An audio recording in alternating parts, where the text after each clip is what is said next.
रोडको स्थिति यस्तो छ, हिलै हिलो रहेको छ। हिलो भएन भने धुलो हुन्छ, धुलो भन्दा त हिलै ठिक छ। गुडुङ हटेर अब हामी झापातर्फ लाग्यौँ। हामी झापातर्फ होइन, हामी उर्लाबारीतर्फ लागिरहेका छौँ। हामी झापाबाट उर्लाबारी जाँदैछौँ मोरङ। आज मौन अवधिको दिन रहेको छ, आज र भोलि। पर्सि त चुनाव हो, सबैले मिलाएर भोट हाल्नु होला, आफूले राम्रोलाई भोट हाल्नु होला, त्यही भन्न चाहन्छु। भइरहेको छ, काम भइरहेको छ, तर जनताले दुःख पाइरहेका छन्। काम ढिलो भयो, चाँडो गर्नु पर्यो सरकार। Again another diversion here. हामी अब भाटघटेनीतर्फ लाग्दैछौँ। त्यसको पनि अवस्था म तपाईँहरूलाई देखाउने छु, नाजुक रहेको छ है त। यो बसलाई कसले के गरेछ, अलपत्र रहेको अवस्थामा छ यो बस। फेरि अर्को डाइभर्सन छ, कारलाई मात्र रमाइलो छ यहाँ। भाटघटेनी यस्तो भएको छ बिचरा भाटघटेनी। खासमा भन्नुपर्दा यो भाटघटेनीको त केही दोष थिएन, किन चाहिँ यस्तो गरे, नगर्नुपर्ने काम गरे।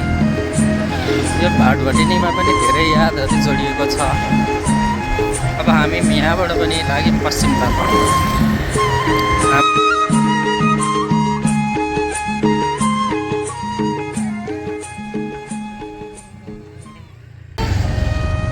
धुलो धुलै धुलो छ। उर्लाबारी माथि चाहिँ मधुमल्ल जाने बाटो हो।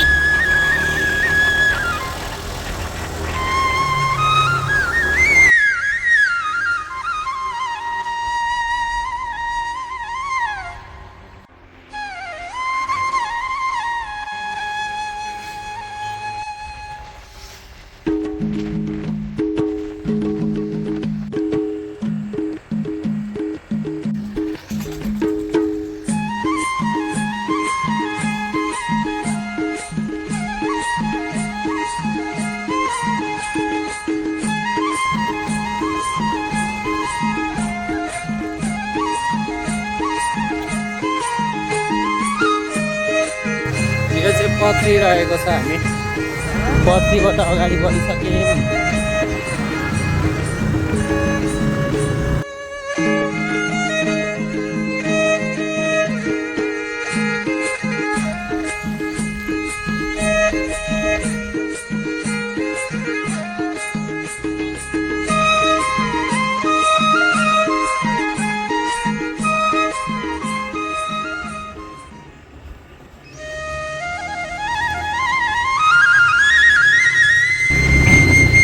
हामी चाहिँ यो कानेपोखरी बजार प्रवेश गरिसकेको छौँ।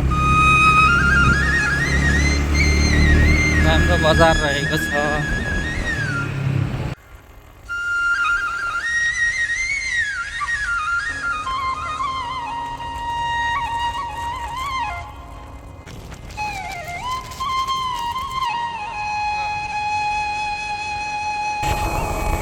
हामी लक्ष्मी मार्ग आइपुगिसक्यौँ। हेर्दा हेर्दै बाटो बनिसके पछाडि त खासै टाढा होइन, बन्दैछ तर बिस्तारै भए पनि। लक्ष्मी मार्ग मोरङ। अब हामी बेलबारीतर्फ लागिरहेका छौँ। यसमा बेतना पर्छ, त्यही भेट्न चाहन्छु।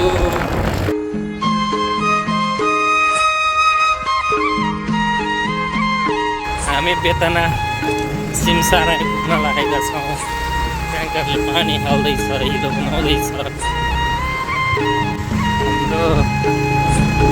हाम्रो लोकल एरियामा रहेको यो पर्यटकीय स्थल बेतना सिमसारै हो। यहाँ चाहिँ गेट छ।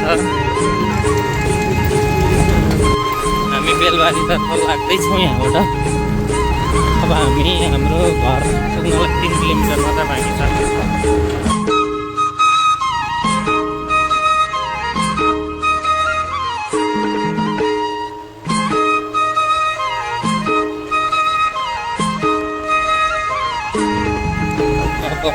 सडकको हालत यस्तो रहेको छ फेरि। अब चुनाव आइरहेको छ, आजदेखि मनोबली छ सबैजनालाई चाहिँ भोट हाल्नको लागि गएर आफ्नो मतदान स्थलमा भोट हाल्न आग्रह गर्दछु। त्यही हो, योचोटि चाहिँ राम्रो मान्छेलाई जिताउँ।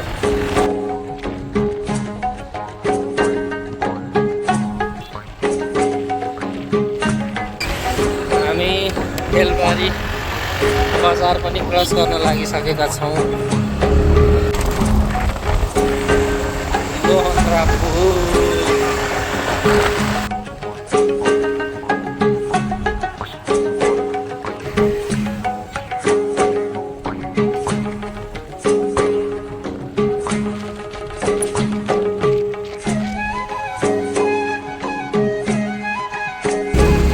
हामी खोर्सानी बजारतर्फ लाग्दैछौँ। बनिरहेको छ रोड, जे होस् बन्दैछ। अगाडिको चोक खोर्सानी चोक हो। यो चोकबाट चाहिँ टक्क हामी केराबारी रोडतिर जाँदैछौँ राइट।